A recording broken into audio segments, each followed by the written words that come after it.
Giants 25, Panthers 3. Welcome to Talking Giants Victory Monday Blowout. I'm your host, Bobby Skinner, here with my co-host, Justin Pennick. And we got a blowout victory to talk about, Justin. The biggest Giants victory in 9 years. Feels good. We're going to talk about Daniel Jones, the defense holding the Panthers to 3 points. Matt Rule, you little weird voice weirdo. Justin, how are you? You were at the game. How are you? Yes, Bobby Skinner. I have a number for you.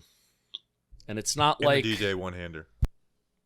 It's not like the usual numbers that I throw out here to start the show, but the number is 679. That has been the number of days since Giants fans have witnessed a home victory. Bobby Skinner, you were at that game.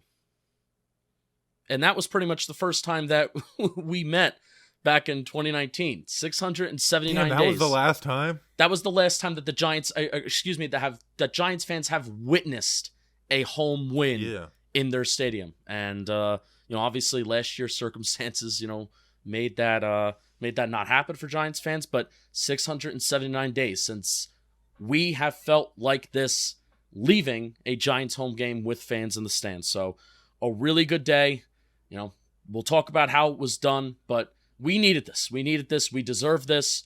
It was a bizarre game. It was one of the most bizarre games that I've ever seen from a home game. And I'm very, very excited to be here and very, very excited to talk about this. 679 days since Giants fans have witnessed a home victory.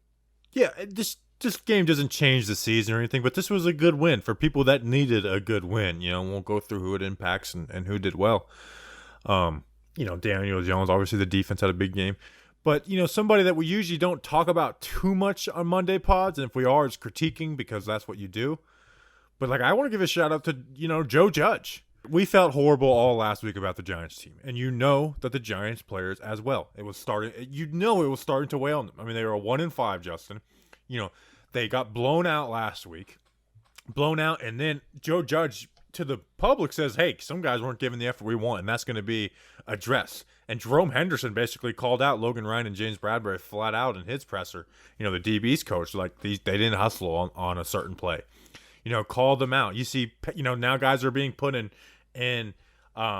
trade rumors. That's not good for the mind. That's not good for guys to, and they getting them in the right mental state. Yeah. And especially on defense. It's one thing on offense, but on defense is so much of effort and attention to detail. It is all 11 guys working together, every play being dialed in, working the details with your feet, hand, and eyes, and giving effort on every play. Because if you don't, you can lose a game that way.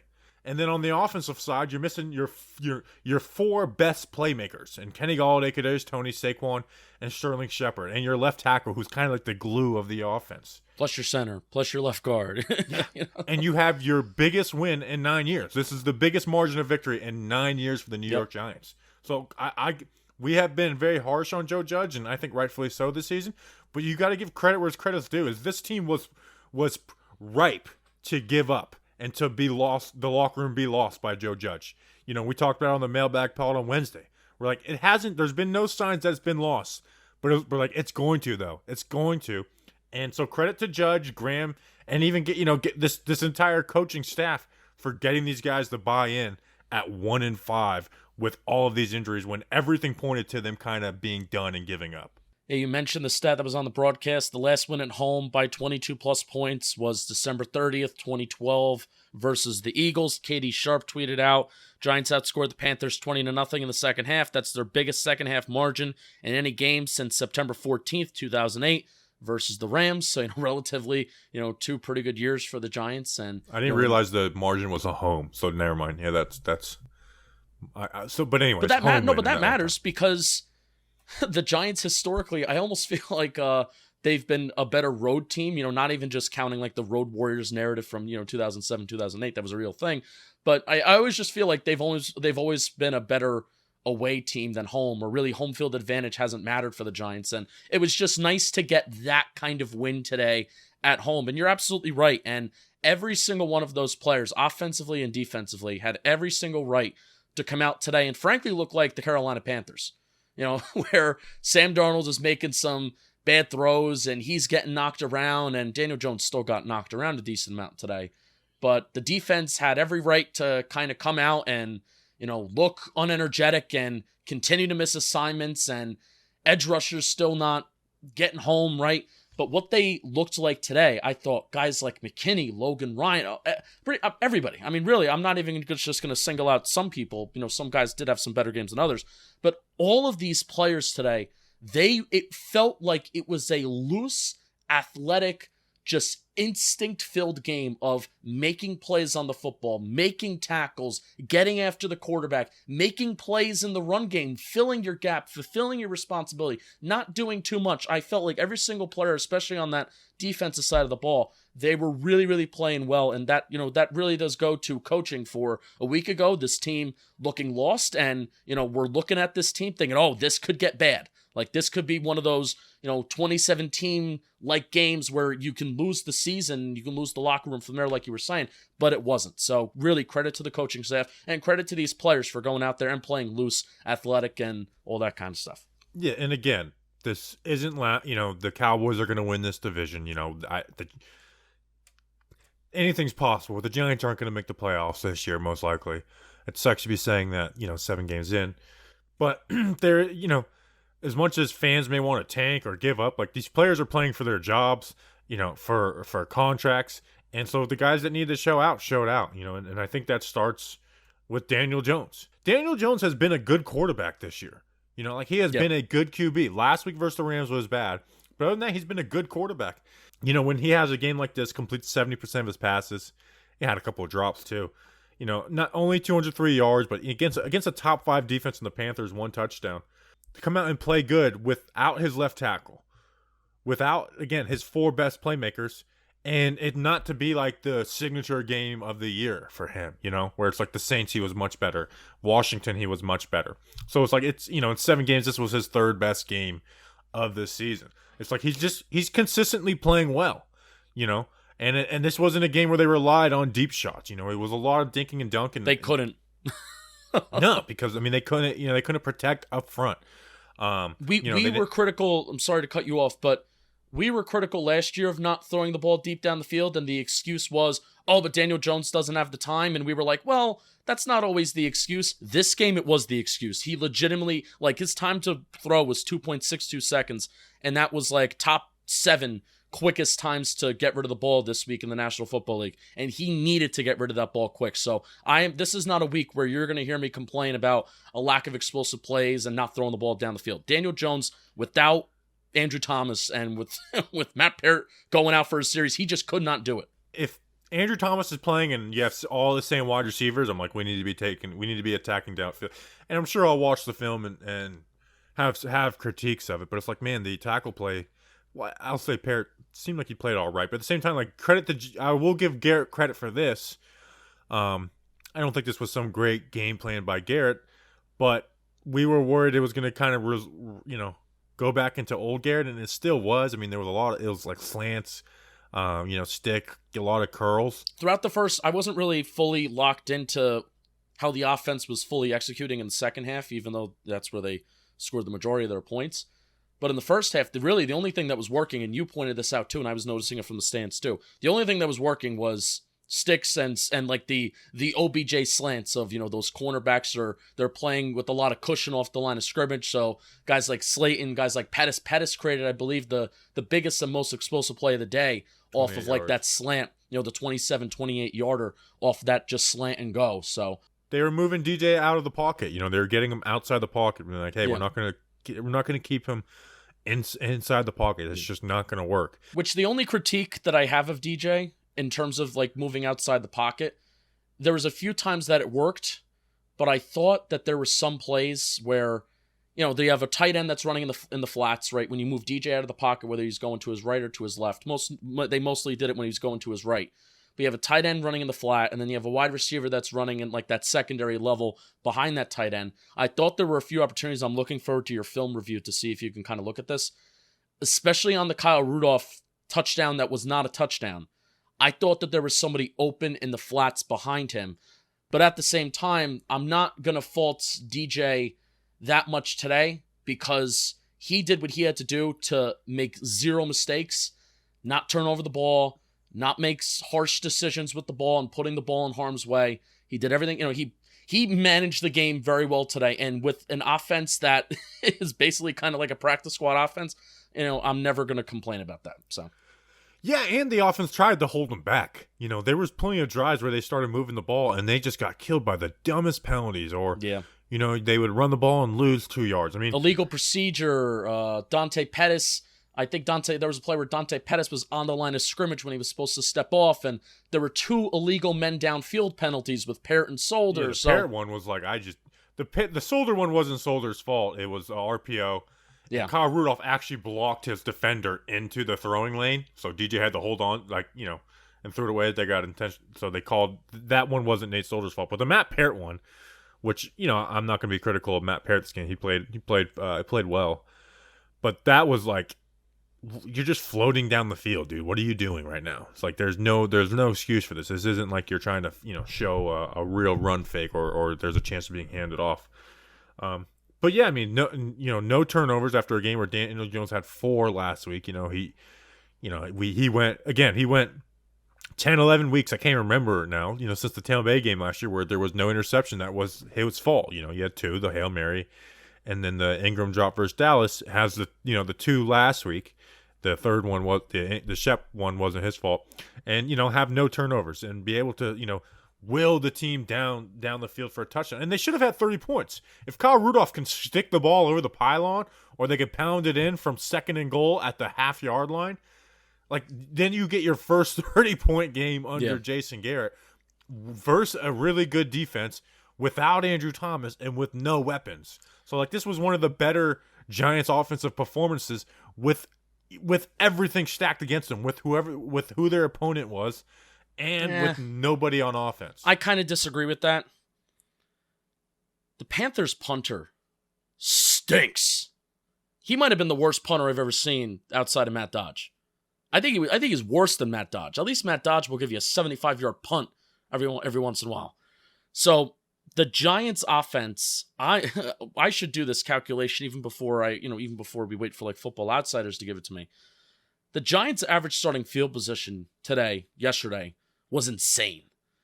They were starting near the 40-yard line almost every single drive. So, yes, the offense did a good job. They almost put up 30 points, blah, blah, blah. But defense, they did a good job giving them opportunities, which I'm not discrediting what the offense did, especially when you consider how many starters they're missing. I'm not discrediting what Daniel Jones did. I just don't think kind of what they did is very sustainable, because also I was never more mad at Jason Garrett than the series of events. And tell me if you disagree with this, because you're more of a film guy, and maybe you sometimes think a little bit more rationally than I do. I was never more disgusted with Jason Garrett than what happened, the series of events that took place after Kyle Rudolph did not, after they ruled that Kyle Rudolph did not score that touchdown. How in the world do you have 3 plays in a row? You run the same play twice, that power play to the right side where you put Caden Smith in motion pre-snap. They did that twice. It's not even like they just ran the ball twice and they failed. They literally ran the same play, and they put Caden Smith in motion in the same way 2 plays in a row. So everybody in the stands knew that it was going to be the same play. So that's 2nd and 3rd goal. And then 4th goal, you don't change personnel. They didn't change personnel at all through that whole entire series of events where they're keeping that big, heavy personnel on. We know that the Giants do not have the offensive line to play mano-a-mano, smash-mouth football in the red zone. They don't get it, and then lo and behold, the touchdown that they do score when they're in the red zone is they spread it out, they mixed up the personnel looks, and Dante Pettis gets in for the touchdown. I was never more pissed off at Jason Garrett because it just continued to show that we cannot score points consistently in the red zone. I don't like the 3rd and goal, play action, trying to sneak, get Evan Ingram leaked out. But I will say, you're at the half-yard line. You should be able to trust your team to just pound the rock in. But we can't. But we know that, though. But they have before. They've done it before. I don't know. With Nate Solder and Matt Parrott, and I don't know. But it's half a yard. You should be able to pound it in. You should be able to trust you. But if it's not working, you need to do something different. You need to that's spread why it you out. have 3 shots at it. Now, again, 3rd and goal, they passed it. You should be able to trust your team and not take any dumb chances, of an interception or something like, where it's very tight down there. I don't have an issue with trying to pound it in there. I'd rather trust my quarterback who hasn't made those mistakes a lot this year rather than trusting my 3-down backup running back. And it's half a yard. I understand it's half a yard, but you're trusting an offensive line that can't get a half a yard, and we all know that. So I'd rather trust my quarterback in that situation, who has done a good job with the ball relatively this year. I disagree. Like, you got to be able to pound the ball in there. And they've done it before this season, last season. I know this season's O-line isn't as good as last year. It's just crazy to say.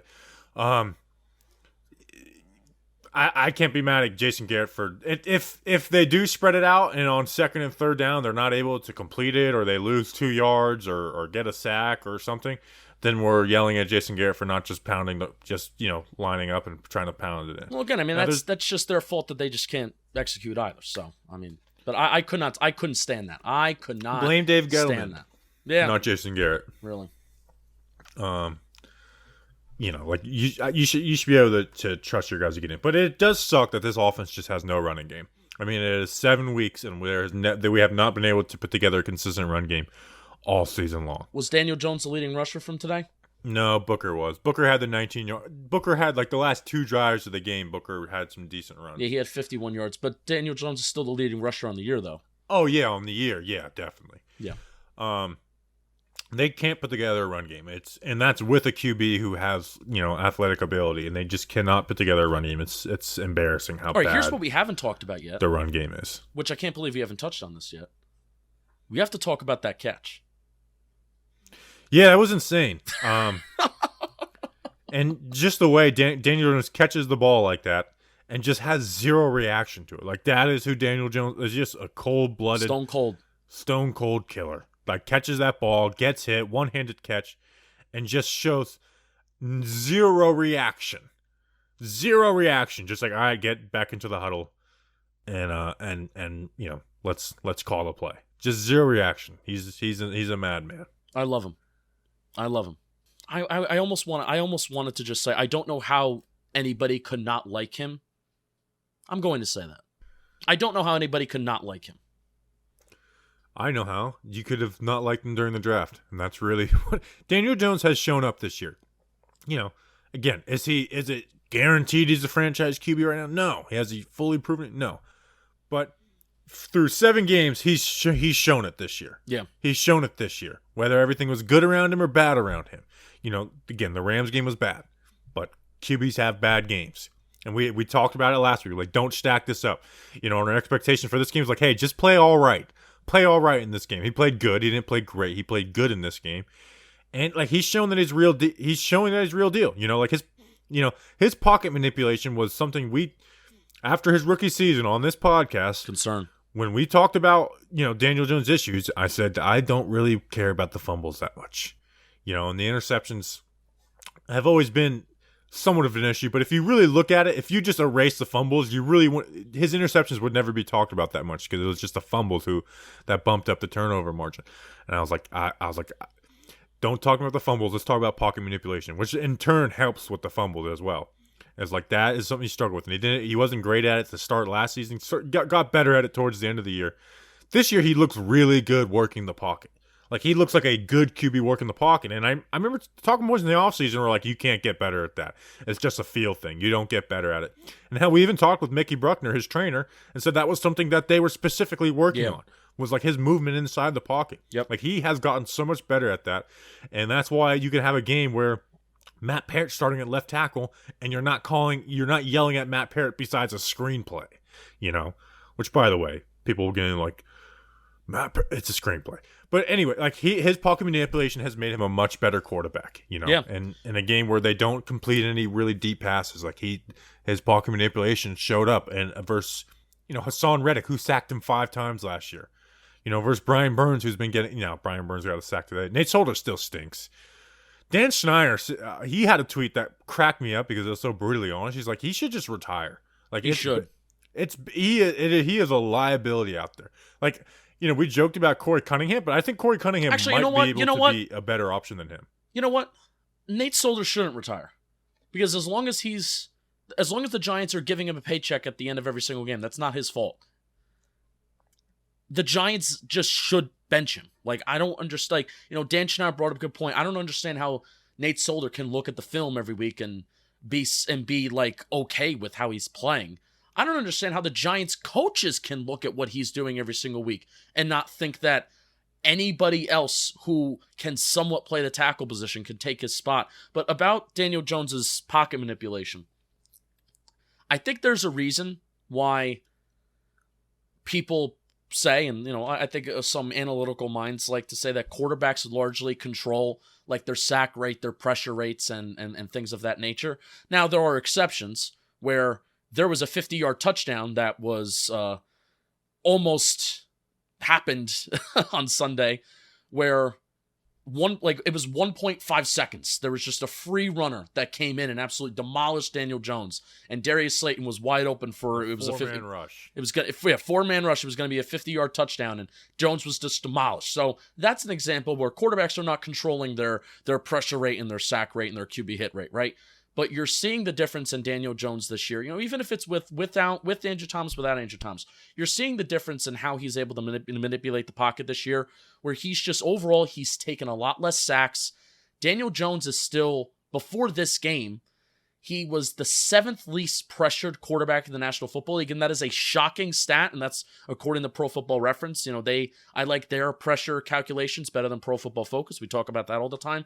So before this past Sunday, Daniel Jones was the 7th least pressured quarterback in the National Football League. And by the eye test, you wouldn't really think that's true, but it kind of is, because Jones is doing a much better job of navigating the pocket and being more aware and having that awareness around him. So that's where I think that's where I side with a lot of people that say, quarterbacks do control that, because I think you've seen in years past, Daniel Jones has been sacked like 100 times through the first 2 years of his career, and that was like an unreal rate, where this year, even though the offensive line is like arguably worse, the sacks are down and the pressures are down because he's doing a better job manipulating pocket and getting the ball out of his hands. And he's still being sacked a good amount. That's where I push back against, the take that like QBs control their sacks. Just like I get, they can limit them. It's a balance. Yeah, it's not black or white. This year he's being sacked twice a game, where last year he was sacked 3.2 times per game. Yeah, that's a now, big difference. That's part a of that difference could of be losing Andrew 7 Thomas. yards. Yeah, part of that could be Andrew Thomas struggling in the first half of last year. And that Cardinals game, I mean, he was just What was it in duck. 2019? What was his sack rate in 2019? It was a little better than that, actually. Oh, really? It was. He had 12 starts. He was sacked 30. Hold on. Let me do the math real quick. I mean, 12 times 3 is 36, so. 3.1 times. So a little bit less than 2020. Okay. But I blamed a little bit of that on Garrett's offense. Actually, I blamed a lot of that on Garrett's offense. So, yeah, I mean, he's getting better at manipulating the pocket. Can you read the ad? Yeah. We have a fun kind of little story to go with this. So, after the game yesterday, I went to the Candlewick Diner.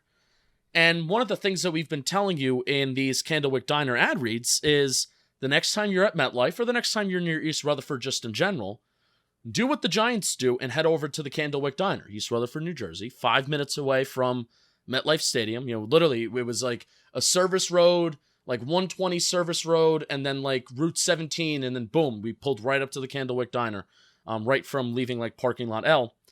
And lo and behold, I walk in, I see the owner, his name is Manny, really cool guy, and he tells me, I just seated a party for 15, and they said, can you seat us kind of quickly because we're the family of a Giants player? And he was like, yes, I will do that. And that player was Raymond Johnson. So lo and behold, Raymond Johnson comes into the Candlewick Diner. Raymond. He is a big, tall human being. Not much taller than me. I'm thinking about putting on the pads and, maybe going after Raymond You guys Johnson look like you belong together. We do. We did. We look like we belonged together. We were great friends. I told him I clipped up a little highlight vid of his after he was signed for the Giants, and he said, oh yeah, and thank you. That doesn't mean that he knows who I am, but I guess he kind of recognized that he got some love on social media, which I did. He was my favorite UDFA from this draft class.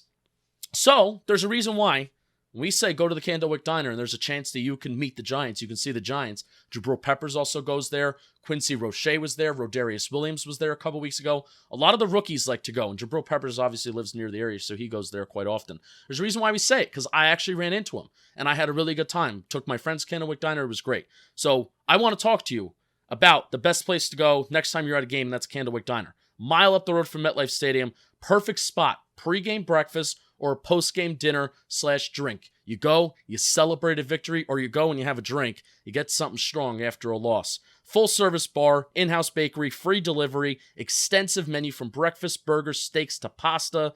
Got a lot of different desserts, too, from the bakery, which is really awesome.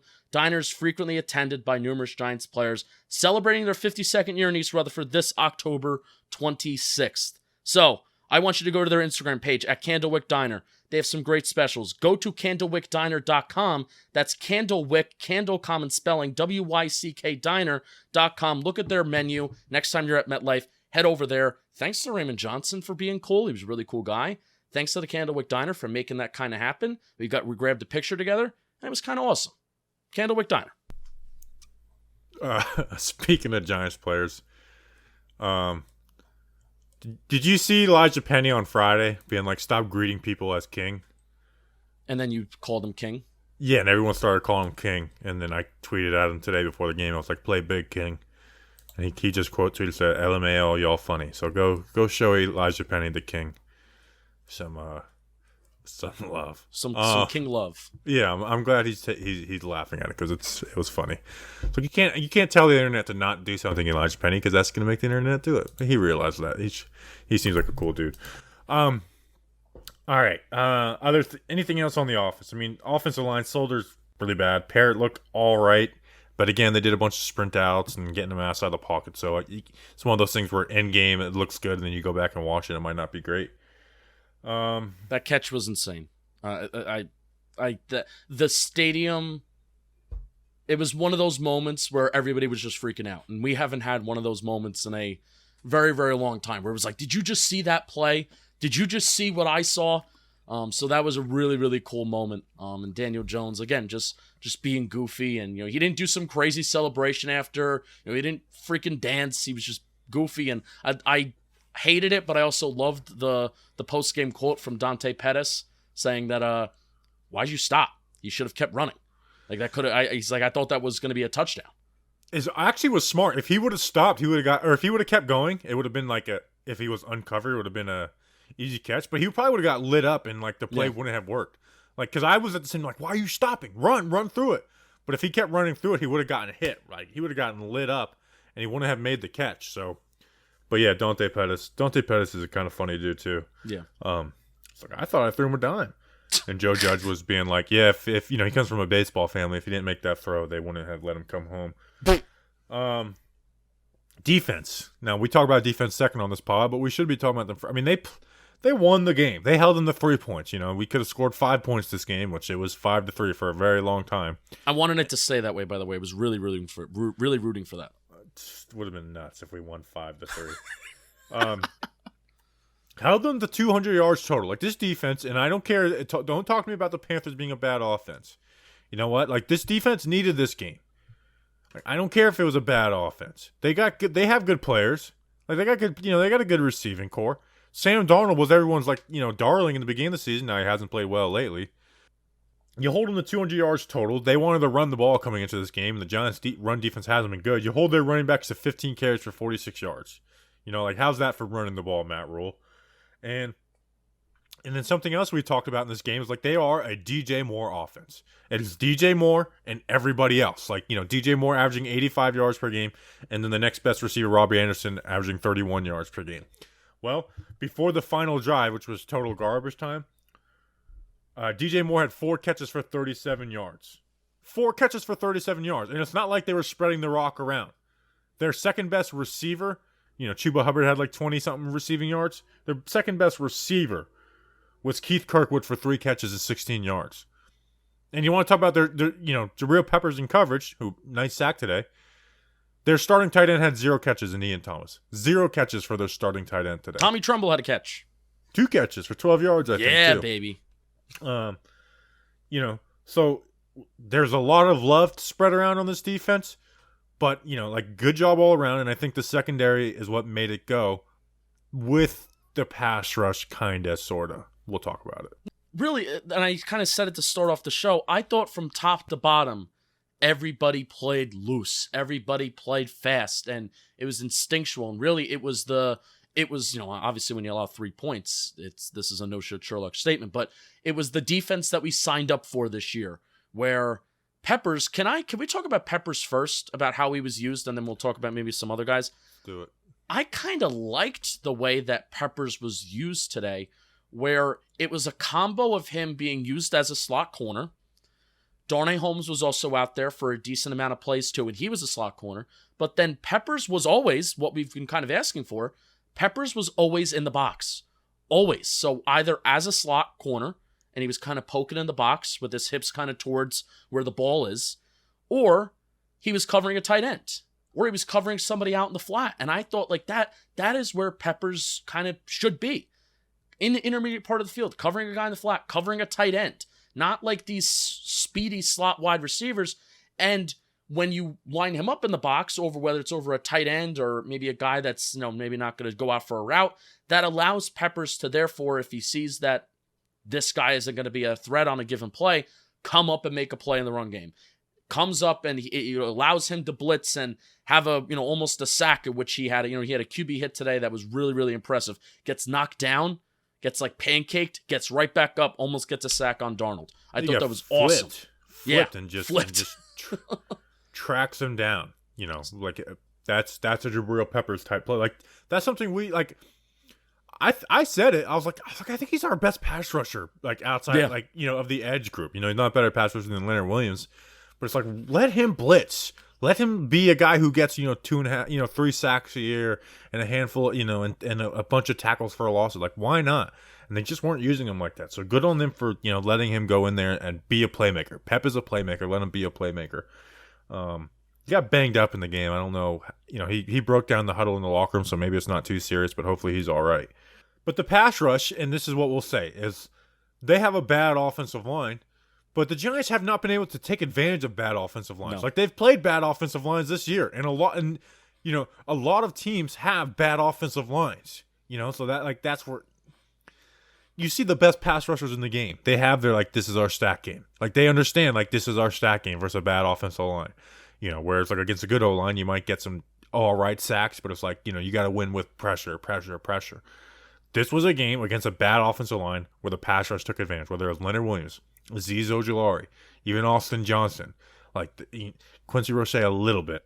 They were able, those 3 guys, and Dexter Lawrence a little bit too, were able to take advantage of a bad offensive line and put pressure on the passer and force throws. Dexter Lawrence got a sack today.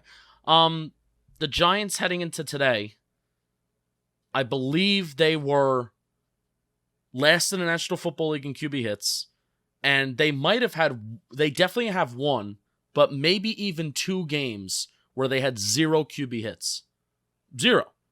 So when you're that bad, and when you're last in the National Football League in QB hits, I don't care what offensive line you're going up against. If you have success, I'm going to take it. So the Giants heading into Sunday had 23 QB hits through 6 weeks.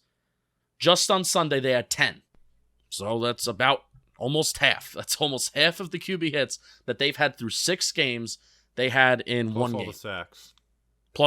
Plus all the sacks, which obviously when you get 6 sacks, that helps. But, I'm a guy that, likes to look at QB hits also alongside sacks. That lets you know that they're getting consistent pressure. And something that came from Next Gen, which I love my Next Gen stats, the Giants pass rush generated 18 pressures on 45 dropbacks, their highest team pressure rate, 40% in a game since Week 10, 2019. Azeez Ojulari led the Giants with a career-high 8 pressures on 29 pass rush snaps, which that is a nice little rate of 27.6%. And I love that. Azeez is trying to get back on that 17 Woo! Sack rate, 17-game sack rate. He had a garbage time one, but you know what? We're counting them. I mean, dude, you look at his stat line for this is a rookie pass rusher, and you're that's the performance of the year type stuff. No, and he's actually next to some good company. So WBG84 He likes to go on StatMuse, which is part of Pro Football Reference, and he likes to look at this stuff. He does a really good job with it. Rookies with 5.5 sacks, 5 tackles for loss through the first 7 games of the season since 1999. Aziz this year, Nick Bosa 2019, Bradley Chubb 2018, Von Miller 2011, Alden Smith 2011, Ndamukong Suh 2010, Julius Peppers 2002, Darren Howard 2000, and Brian Urlacher 2000. That's some pretty good company. 5.5 sacks, 5.5 sacks, 5 tackles for loss through the first 7 games of their rookie season. Aziz Ojulari is next to those guys. That's beautiful. Now Aziz has to be more consistent in a game in, game out basis. Yep. But he's a rookie. But the Giants need to be more consistent too. He has now tied the Giants rookie sack record with you know who, BJ Hill. Don't even bring it up. Don't even bring it up. LT had more, but it wasn't actually technically calculated since it was 1980. Don't bring it up. Don't bring it up. BJ Hill, that record is going that you're losing that record this year, BJ Hill. So good job on Aziz. And Leonard Williams. Leonard Williams is on a big FU tour. Oh, yeah. He's been playing well every game. Week 2, I thought he played bad. Since then, he's been playing really well. He's been the MVP of the defense. A sack and a half. Forced a safety. He, making plays in the run. He has been a beast as well as Austin Johnson, too. For all the, we missed Dalvin stuff. Austin Johnson's outplaying Dalvin Tomlinson this year. Oh, can we talk about something? I know what you're going to bring up.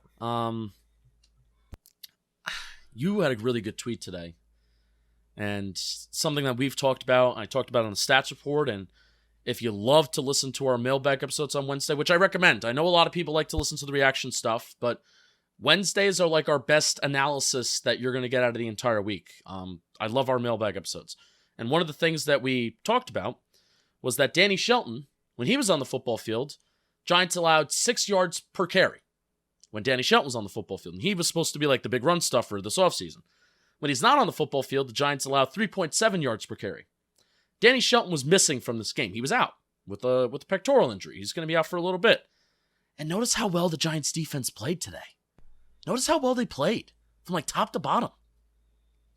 First to run, too. Yeah, I'm not going to go full out and say, it's because Danny Shelton was there, but I'm ready to. We need to not play Danny Shelton anymore. I don't care what he's, it's not like they even gave him a big deal anyway. So, I don't think they're even playing Moa. I think it was just they were running a lot of base sets. The Giants must run more base defense than any team in the NFL, where it's 3 defensive linemen, 2 outside linebackers, 2 inside linebackers, 2 corners, and 2 safeties. I don't think there's any team that runs more base defense than the New York Giants. Yeah. And it's crazy because they did a lot of the 3 safety stuff last year, which I like that. I really do. And McKinney, Bernardrick McKinney, he was some in good there. Plays. He made a few good plays, so, maybe that'll help having someone who's, been that true, number 1 linebacker before, where Tay Crowder just was not fitting in that role, and they weren't putting Ragland, I don't think would have been great in it either. Even though I would rather have Ragland leading the way and then Crowder as the backside guy. So hopefully that can settle them a little bit. Did you notice Lorenzo Carter at all? Because Yes. O'Shane Zimenez did nothing. Was there Lorenzo Carter plays that stuck out? Yeah. Now, the plays that I saw that he was going up against the tight end, and he really made some nice plays against the run. I didn't see him make any plays against the pass. Does the game book have him with any QB hits? I'm not quite sure. No, they do not. No QB hits for Lorenzo Carter. But he did make some nice plays in the run where I thought he was setting the edge well. And also, it was actually fun. He was playing, I think there was a snap where he was playing as an off-ball linebacker, and there was a screen that was thrown to the outside, and Carter runs like a bat out of hell and helps make a play on the outside on a tight end or a wide receiver that was thrown to a screen out there. So Carter made some nice plays, but I will say, I know where you're going to go. Quincy Roche was a ton of fun. He played with a lot of energy, a lot of effort, gave it all, and he's really, way really better fun. than the run versus the run than I thought he would be. Yeah. Yeah. And he pushes the pocket back in the pass rush. Yeah, he had some good coverage reps where he was blanketing tight ends. Quincy Roche needs to. Now he probably played more than O'Shane Zimenez today. I think he probably outsnapped him, but he needs to take all of those reps away. Yeah. I think Roche and Aziz should be the starting edges going forward. Roche pushes that pocket back, and it's Lorenzo's hasn't done anything to stop you.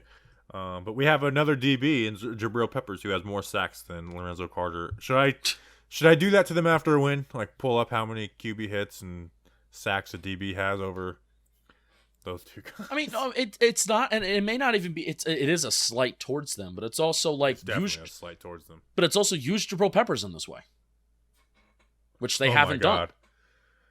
I usually don't look at the TV while we're recording. Don't give a live update on something that's going to be old. Carson Wentz interception in the red zone. He literally just tosses it to a line, like shuffle passes it to a linebacker right in front of his face. Nice. With this, it's the first play of the second quarter. If you're following along at home.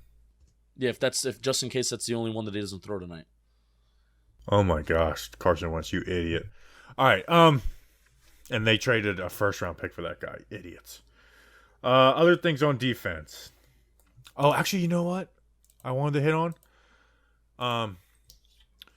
You ever maybe drink a little too much and might not make sense and you might nick yourself up if you're trying to shave. Like Mark Schlereth. Like he likes to booze it up. Heard he had a few brewskis. Yeah, like in game, like he might be a little, too drunk and you forget to shave. Forget to shave, and then when you do, you're cutting yourself up, and you wake up in the morning and you got like little, red bumps all over you, and you just don't feel well. That's a nightmare. A nightmare on Elm Street, if you ask. Yeah. Don't be like Mark Schlereth, guys. Join the 2 million men worldwide by going to manscaped.com for 20% off plus free shipping with the code GIANTS for all your men's below the waist grooming needs, guys. I use this stuff all the time. Shave your balls, guys. Shave your freaking balls. I have a question for you. Ask it. Manscaped sent us something nice recently. Did you get it? Recently? I don't think I got it. Wow. What was it? I got the body wash? Oh, yeah. Have you ever tried to trim your balls and turn into a Freddy Krueger film? Well, luckily Manscaped is here to save the day and make sure you're smelling fresh with their new refined body wash. And I'm very excited for it to show up. Fellas, the ladies love their signature scent, and it will scare away those vampires. Smelling nice is it's the one thing you should do as a man for your woman. Like, smell nice. Like maybe your hair could be a little unruly or, you don't dress great, but just smell nice. As long as you're smelling nice, you get away with a lot, guys. Unlock your confidence with the Performance Package 4.0. Inside, you'll find the best of men's grooming items. They've made it easy for you to upgrade your grooming routine. It's a full moon out there, and man, they're really pushing it with me right now. Did you get the Lawnmower 4.0? Okay, like I use moon. It's the main thing. Get the freaking Lawnmower 4.0. Baby, the finely tuned Pew products feature a cutting-edge ceramic blade to reduce grooming accidents thanks to our advanced skin-safe technology. The Lawnmower 4.0 is the greatest ball trimmer on the planet. And I'll attest to that. It really is. Oh, did I mention that the trimmer is waterproof too? Trimmer's a shower essential. I still, every time I'm like, all right, I'm going to try, and I just feel like I'm going to get it electrocuted, and I never do. No. You can use in the shower. Don't be afraid. I know. I'm always afraid, even though it's like you should trust Manscaped, but they never let you down. So guys, get all this stuff. Get your crop preserver, your body wash. Hell, even if you get the whole Performance Package 4.0, they're going to put in boxers in the shed and the shed travel bag. Bring your comfort in boxers to another level. Again, guys, get 20% off plus free shipping with the code GIANTS at manscaped.com. That's 20% off plus free shipping with the code GIANTS at manscaped.com. Say twick or tweet to your beautiful new wiener with Manscaped. Oh. All right. And, maybe get that for if you're, one of our 2% of our female audience. Get that for your man. You want him to smell nice. That's the worst gift you can get someone, though, is just like just a deodorant, It's like, you smell bad. No. But if you're dating that person, you're comfortable enough to say that type of stuff. That's right. We had a guy at work one time who smelled really bad, and it was like the customers started complaining, and we literally had to that's how you know. Tell him dude, you gotta start smelling better. That's how you know. And I wish I was sponsored by Manscaped at the time. I would have given him the body wash. All right. Other things. Boy, Matt Rule. It's a shame we don't have Matt Rule. Joe Brady is kind of a fraud. I mean, you see what the Bengals are doing with Joe Burrow and Jamar Chase, and you got Justin Jefferson. Joe Brady's a fraud. Matt Rule's a fraud. I'm not telling you to be confident in Joe Judge, and definitely not telling you to be confident in Jason Garrett. But stop bringing up Matt Rule is what I'm saying. He embarrassed Sam Darnold today, by the way. I do not. By the way, I do not agree with benching him. No, he wasn't. I thought he was injured. He didn't play good today, but they made it seem like he threw 4 interceptions today. No, I do not agree with benching. And Matt Rule called out his team publicly to the media. Like, that would not last here. They better get Deshaun Watson. Yeah, and they bring in P.J. Walker, who goes 3 for 14. I mean, he was bad too. I mean, he actually had some zip on the ball. It was kind of fun to see. He had some zip on the ball, but it was just everything was just inaccurate. Yeah, I don't agree with, like, come on, Matt Rule. Why are you embarrassing your quarterback? Especially, you got to know he's going back to MetLife, but whatever. Is there anything else? I feel like we hit on everything. No, I feel like maybe we should save is the way that the Giants won the game today, is that a sustainable way to win the game? Let's maybe save that for Wednesday. Maybe somebody asked that for a mail. Hint. I would love if somebody can maybe ask that for a mailbag question so we can talk about that then. This was a wacky game. This was not a normal game that the Giants played today. And frankly, I feel like they won it in the way that, like, they're comfortable winning it, even if, like, everybody was healthy, by the way. Like, even if they had, like, Kadarius Toney, Kenny Golladay, Sterling Shepard, blah, blah, blah, blah, blah. I feel like the Giants won the game today like they want to win every game. And that scares me. And that's kind of points as to why this team will never be good with Dave Gettleman as GM and possibly Judge as head coach, but definitely Garrett as offense coordinator. So, yeah, I mean, shouldn't have any big picture take. Like, Daniel Jones has been sustained success, so, like, yeah, that's it's a big sample size. So, like, you don't take a 1-game sample size from anybody, whether who that is, so if they had a good game, bad game, if it's a 1-game sample size, you don't go crazy taking away with it. But if they're putting together, like, a good amount, like Leonard Williams, like, he's putting together a good season. Joe Judge, very complimentary of him this game. Doesn't change my stance on Joe Judge, big picture. And then Dave Gettleman has to be fired even if this team wins every game for the rest of the season. I really wanted the final score to be 5-3. I really wanted it to. I'm not a chanter. I was chanting 5-3. You just having too much damn fun in that stadium. I had a lot of fun today. You guys look like you have fun. Like, I can't wait to come up for the Philly game, and I've said that on, like, the end of every podcast. But if you're looking for more analysis, it's over. Like, I can't wait because it looks like everyone's having fun at those games, even with the team sucking. They won today, but it looks like they're having. Was there any booing today? A little bit, yeah. Not really heading into halftime, but especially the first half when the offense didn't do anything, and 4th and goal, and you don't score. Everybody's booing, and that may be why I feel differently about that series of events, and why I put it a lot. I freaked out on Garrett. I was like, how in the world do you run the same personnel out there 4 plays in a row? I was freaking out. So not a lot of booing, because really the Giants, they were winning 5-3 for the majority of the game, and then obviously they broke it open towards the end. But it was crazy how the start of the game, it had to be at least 40% empty, and I got scared.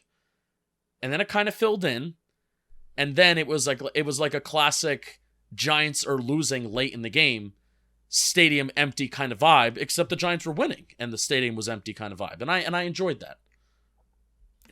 Any Panthers fans that were, like, noticeable? There was a good amount of Panthers fans, but nothing that was overwhelming. They were kind of frustrated too, which was fun. I can't talk about this enough. Are Panthers fans more frustrated than Giants fans right now? I don't know. I didn't talk to any. But I'm just saying, like, if you look at their outcome, I think Panthers fans might be, because at least we know it's like, all right, it's time to fire they started their rebuilds. Well, I mean, if they get Deshaun Watson, the energy just changes. Which that may happen, right? I guess. I don't know. Yeah, it's between them and the Dolphins. But I'll tell you what. I cannot tell you how bad that punter is. Horrible. Yeah. One of the worst and what was so hilarious, Joe Judge is a genius, everybody. The first punt of the game, Joe Judge did not have a return man back there. And I'm like, what is happening here? This ball's going to bounce back to the Giants' 5-yard line. Nope. The ball is shanked to begin with, and then it bounces forward, and the Giants get the ball at the 45-yard line their first drive of the game. I'm like, oh, Joe Judge is a genius. Didn't need to put anybody back there because he knew the punter was terrible. Genius Joe Judge. Now people are starting to... Actually, no, I'm not even doing that game. Because he had a quote. I actually like the quote. He's like, you don't need to invent the wheel to drive fast. What was that in reference to? The trick play. He's like, that play's been ran a million times. We didn't invent that play. And people are like, this guy needs to shut up. I think people were having fun with it. I'll say that. They weren't going like, this guy's an idiot. But people were having fun with it. I was like, actually, I kind of like that. I'm going to use that quote going forward. I think that's a good quote. What was it? How about this? And again, episode's over. What was the quote? You don't need to invent the wheel to drive the car fast. Yeah. It's a good quote. And I've never heard it before either. I don't think he created that, by the way. I want Judge to write a book full of judgeisms. He doesn't have that many. I mean, the fish one the other day was they've been going up lately. But he's got to get creative. Even when people loved him, he didn't have a ton of them, Yeah, I guess not. Yeah. It was more just talking about fundamentals and stuff like that. And just giving detailed answers to everything. How about this? Eli Manning's going to be calling Monday Night Football with Geno Smith as starting quarterback. Awkward. Yeah. I hate Geno Smith. I really do. Not his fault. But I get it. I still hate him. But I get it. I'm indifferent. All right. You want to end this episode? Yeah, let's end the episode. All right. We'll be back on Wednesday. Mailbag pod, obviously O-line report, film review, stat report, all kinds of, it'll be a lot more fun to watch those this week. So there'll be a Matt Parrott segment on the O-line report. And I don't know what else there will be, but there will be stuff. So I don't think Will Hernandez had the best of games. He had a really bad stunt pickup. Him and Solder just can't pick up stunts. It's unreal. And it's part of me wants to be like, it's Nate Solder's fault. Like, every player that plays next to Nate Solder can't pick up stunts. Because when Will Hernandez was next to Andrew Thomas, they picked up stunts well. But it's like, well, I can't blame it on Nate Solder when it wasn't Nate Solder's fault on that. Like, it was Will Hernandez. But part of it is the tackle showing more urgency getting down. So, but regardless, that was Will Hernandez's fault. All right, we appreciate you guys. We'll see you on Wednesday. Enjoy a victory. Enjoy Victory Monday. Enjoy the week. Again, we'll be back on Wednesday. See you then. Until then, let's go Big Blue.